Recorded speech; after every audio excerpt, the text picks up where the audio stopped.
ትዳር ውስጥ ላላችሁ ሰዎች እስኪ ልንገራችሁ። አሁን በዚህ ዘመን የሴት መብት ይባላል። አንድ ሀገር ስንት መሪ ነው የሚኖራት? ንገሩኝ። ትዳር ውስጥ የበላይ የሚሆን ሁለቱ የበላይ መሆን እኮ አይችሉም። የግድ የበላይ ለሚለው ቃል የግድ ምን ያስፈልጋል? የበታች አይደል? ሴቲቱም ባሉም እኮ አለቃ መሆን አይችልም። መብት ይባላል። ወጥቼ ልስራ ምናምን እስቲ ወንዶች ከዋሉበት ለዋል። አረ በሞት ይቅርብሽ። መጀመሪያ አቅምሽም አይችልም። ታውቂዋለሽ፣ ደካማ ነሽ። ተፈጥሮ ራሱ ልክ ሰጥቶሻል። ለሴት ልጅ ጭንቅላት ነው የተሰጣት፣ ለወንድ ምንድን ነው የተሰጠው? ጉልበት ነው በብዛት። አይ እናንተ ጭንቅላት ነው የተሰጣችሁ። ጠቢው ቅዱስ ሰሎሞን ልባም ሴትን ማን ያገኛታል አለ። አያችሁ፣ የሴት ልጅ ሀብቷ ምንድነው? ልባምነት ነው፣ ጉልበት አይደለም እንዴ። እኔ የሚገርማቸው አንድ ፈሊጥ አለ፣ አንድ ሰው የሚለው የቤት ራስ ማን ነው ይላል መጽሐፍ። የቤት ነው፣ የቤተ ክርስቲያን አይደለም ያልኩኝ። የቤት ራስ ማን ነው? ወንድ ነው አይደለም? ባል ነው አይደለም?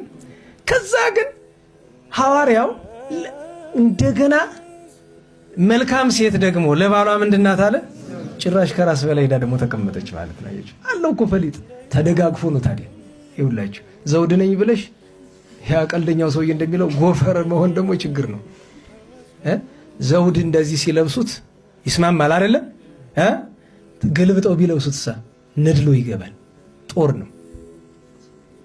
እና በምንም መንገድ ቢሆን አንዳንድ ጊዜ አፍ መለጎም ደግሞ አፋችሁን ለመለጎም ታውቃላችሁ፣ አይናችሁና ጆሮአችሁ ካልተለጎመ ሰው ብዙ ጊዜ የማይገባው ዝም ለማለት ስሞክር እሺ አይለኝም።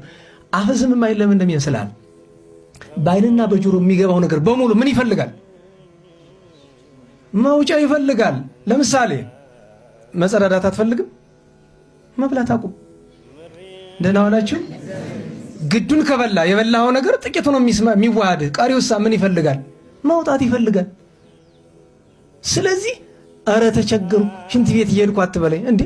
ኩንታል እየበላ እንዴት ደውሉ እንደዛ ይባል? እውነት እና ልክ እንደዛ ሁሉ በአይኔ ያን ሁሉ ቆሻሻ ስታስገባ በጆሮ ስታስገባ ትከርምና አፌን መዝጋት አቃተኝ። ያ ሁሉ የገባው ቆሻሻ መውጫ ይፈልጋል። እና ልጓም አንዳንድ ጊዜ ለራሳችን ቢኖረን ዝም አድርጋ ፈን ይላል አንዳንድ ሰው። በቃ አንዳንድ ጊዜ ዝም ማለት እውነቴን ነው።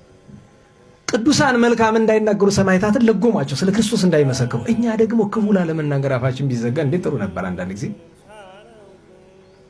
እንደችን ትምህርት ከዚህ ቅዱስ ሰው እሱስ በእውነት የእውነት የክርስቶስን አምላክነት እንዳይመሰክር ነው የለጎሙት። በረከቱ ይደርብን።